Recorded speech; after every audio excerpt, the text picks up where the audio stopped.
Our cup is never full if we perpetuate relationships based on transactional values. We turn ourselves into emotional vending machines. We put in our chosen currency: productivity, reliability, dependability, and in turn, we are vended the emotional equivalent of a Monster energy drink, which is poetic irony because we're ultimately feeding the monster inside of us, the shadow of inherent unworthiness.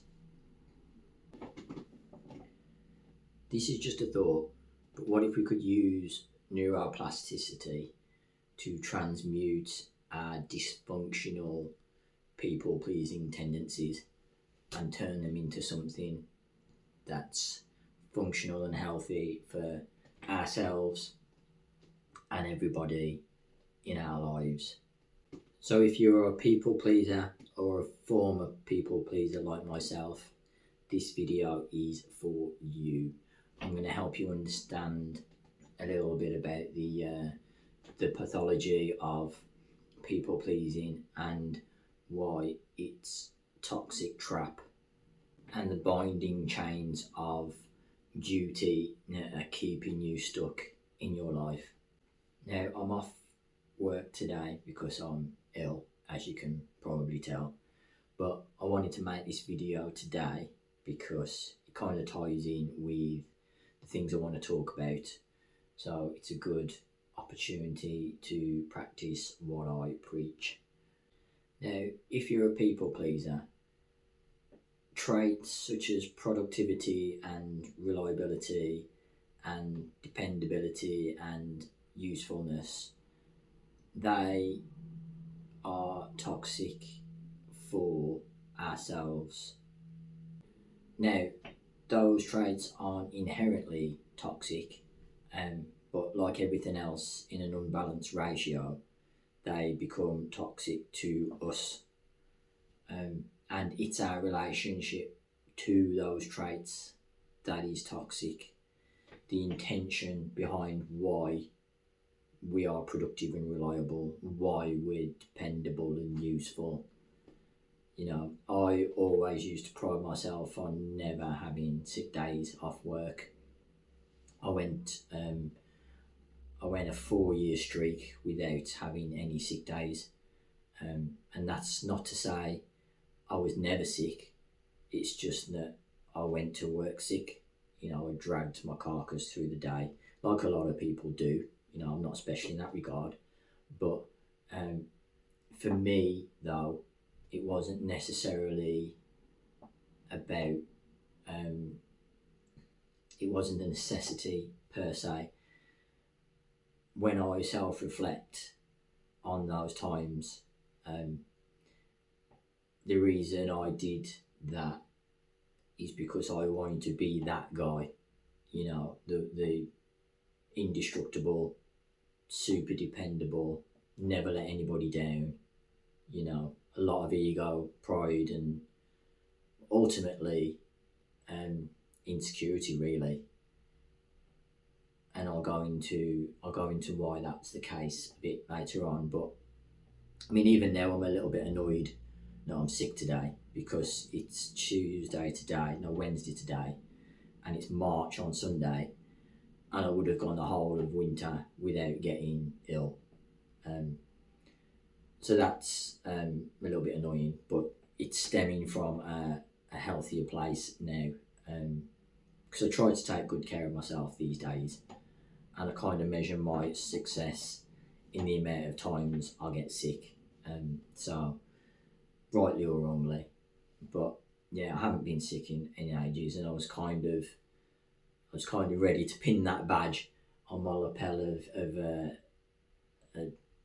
illness-free winter, while every man, woman, and child and dog is dropping like flies and getting ill. I'd come out the other end unscathed, but alas, it was not meant to be. Maybe next year. But yeah, the reason why it was ultimately rooted in insecurity, why I adopted these traits,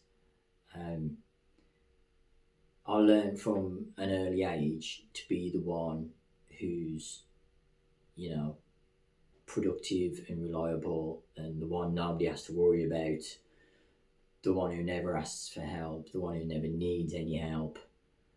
At least that was the facade. I did need those things, like everyone else needs those things throughout their lives. But I learned when these things weren't forthcoming, without a transaction, so to speak, that's when I learned to be useful and reliable, in order to foster some form of reciprocal bond. Maybe that's not the full extent of it, but in a nutshell, that was it. And that makes sense on an evolutionary level. When we were tribal, everybody has their place, and as I say, it's not, these traits aren't inherently bad or toxic. We need people, we need reliable people and dependable people, for society to function. So I'm not saying those are bad traits to have. I still have those traits now, but it's digging deeper into why you developed those traits and what your relationship with those traits are. Because if you're using all these traits, if you're adopting these traits of being useful, reliable, dependable, and productive, if you're using those traits to garner respect, love, and acceptance, that's when it becomes dangerous. Because deep down, you never know whether that's the only reason people are giving you those things, respect, love, and acceptance. You don't know, you don't kind of learn your inherent value. So it's like a hollow victory, it's a transaction, not a connection. It's like the rich guy with the Barbie wife.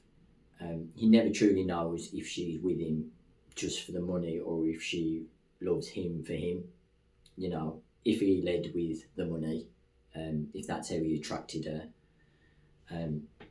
he'll always be insecure, because if you have to buy your significant other, deep down that they can be bought and subsequently could be bought by someone else. You can't tie your value to exterior materials or significant others. And like the example with the guy who led with money, if you enter relationships and lead with your value, or your perceived value of reliability and productivity, that's your currency. And that can be any relationship, not just romantic. It can be your relationship with your parents, or your children, or it can be a boss employee dynamic. We've probably experienced it in all of those relationships, or seen other people playing out those dynamics in those different relationships. But like the rich guy, you'll always have this void in your solar plexus because you're too scared to test the strength of your relationships. If as a people pleaser, your biggest fear is, if I stop being reliable, dependable, and productive, will this sever the vital connection I have with my person or my tribe?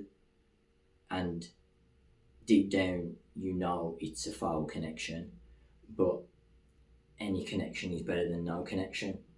So you will preserve what you've got, because humans have a fear of loss more than a motivation to gain. Humans are naturally risk averse in that sense, where we'd rather preserve what we've got, rather than going all in, so to speak, and putting all our cards on the table and going for the jackpot, so to speak. As people pleasers, we think, if I'm no longer offering these attractive traits, these things, will I still have value in the eyes of this other person, in the eyes of the tribe? So we can bind our self-worth to these traits because that's what gets us what we perceive as love and connection, or the closest thing we've felt to love and connection. But we're scared to question the nutritional value of our bonds whilst paying the ultimate price for them, which is the sustenance of our core essence. We pay through the nose for something that's pseudo-satiating. That void in our chest never gets the nutrition it needs, so it always feels hollow, even when we eat. Our cup is never full if we perpetuate relationships based on transactional values. We turn ourselves into emotional vending machines. We put in our chosen currency: productivity, reliability, dependability, and in turn we are vended the emotional equivalent of a Monster energy drink, which is poetic irony because we're ultimately feeding the monster inside of us, the shadow of inherent unworthiness. And this is an unhealthy dynamic that you've created for yourself, because you can look out into the world and you can see countless of people who are either too old, sick, or debilitated to even have the option of tying their self-worth to their productivity, or the self-sacrificial traits that are native to people pleasers. We look at them and we don't look down on those people. We don't judge them or have unrealistic expectations for them. They're allowed to be unproductive, but not us. We're not allowed. We don't give ourselves the same grace as we give other people, unless our body temporarily takes away the choice from us through illness or something like a crushing migraine, which I suffered from migraines my whole entire life, in various degree of severity. That's the only time we give ourselves a pass without feeling guilty, is when we're too ill to kind of follow through on the traits that we use to offer value to the world, and then we wonder why our body resorts to using such methods to get our attention, to force us to rest. I know that's where my migraines stem from. If I don't rest appropriately over a long enough timeline, then you can guarantee I'll get a migraine, and the severity of which is proportionate to the debt accrued. I used to think my migraines were a curse, but I'm kind of glad of them now, because it's a bit like an internal circuit breaker for me. If I push myself too hard or refuse to use the brakes, which is often, my body steps in and just shuts me down. Without my migraines to course correct me, I'd probably end up running myself off a metaphorical cliff. So yeah, these days I'm much healthier and I've done a lot of work to reframe and rebuild my toxic relationships to these traits. I'm not perfect. I still sometimes feel like I need to earn a rest, but that's not as often these days. And I can usually talk myself off that bridge and rationalise that we don't need to earn our rest or tie our inherent value to something external. And this is the true shadow work, the inner work, and the self-love you see all over Instagram post quotes. And don't get me wrong, I post those myself and I love them, but